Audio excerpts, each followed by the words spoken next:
செய்தியாக பார்த்து வருகிறோம்.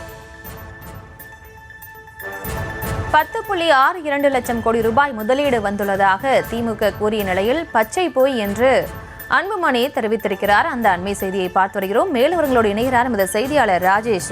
வணக்கம். மேலும் விவரம்.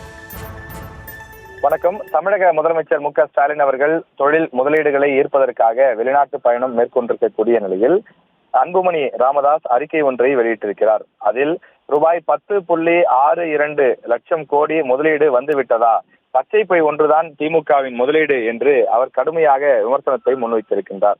திமுக ஆட்சிக்கு வந்த பிறகு 10 லட்சம் கோடி முதலீடு திரட்டுவதற்கான 922 முதலீட்டு ஒப்பந்தங்கள் கையெழுத்திடப்பட்டிருப்பதாகவும் தாம் கையெழுத்திட்ட அனைத்து முதலீட்டு ஒப்பந்தங்களும் நடைமுறைக்கு வந்துவிட்டதாகவும் முதலமைச்சர் மு.க.ஸ்டாலின் கூறியிருக்கின்றார்.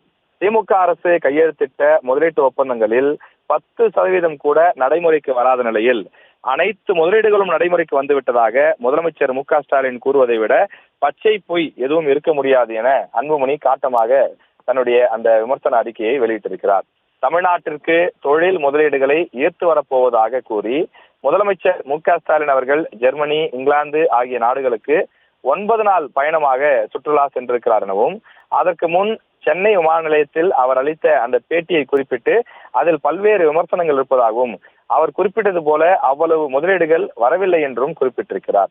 அதானி குழுமம் உறுதியளித்த 42,000 கோடி, JSW உறுதியளித்த 12,000 கோடி, ஹுண்டாய் உறுதியளித்த 6,180 கோடி ஆகியவற்றிலிருந்து ஒரு பைசா கூட இன்னும் தமிழ்நாட்டுக்கு வரவில்லை என்றும், வின்பாஸ்ட் நிறுவனம் 16,000 கோடி முதலீடு செய்வதாக உறுதியளித்திருந்த நிலையில் 4,000 கோடி மதிப்பில்தான் தூத்துக்குடி மகிழுந்து ஆலை அமைக்கப்பட்டிருப்பதாகவும் அன்புமணி குறிப்பிட்டிருக்கிறார்.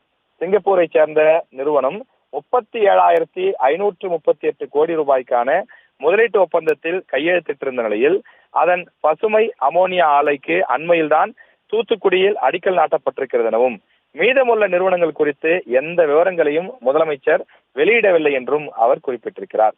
இதுபோல 80% வாக்குறுதிகளை நிறைவேற்றப்பட்டு விட்டதாக கூறுவார். பிறகு 90% வாக்குறுதிகள் நிறைவேற்றப்பட்டதாக கூறி வருகின்றார். அதுபோலத்தான் இந்த தொழில் முதலீடுகள் கதையும் இருக்கின்றது எனவும் அவர் காட்டமாக விமர்சித்திருக்கிறார்.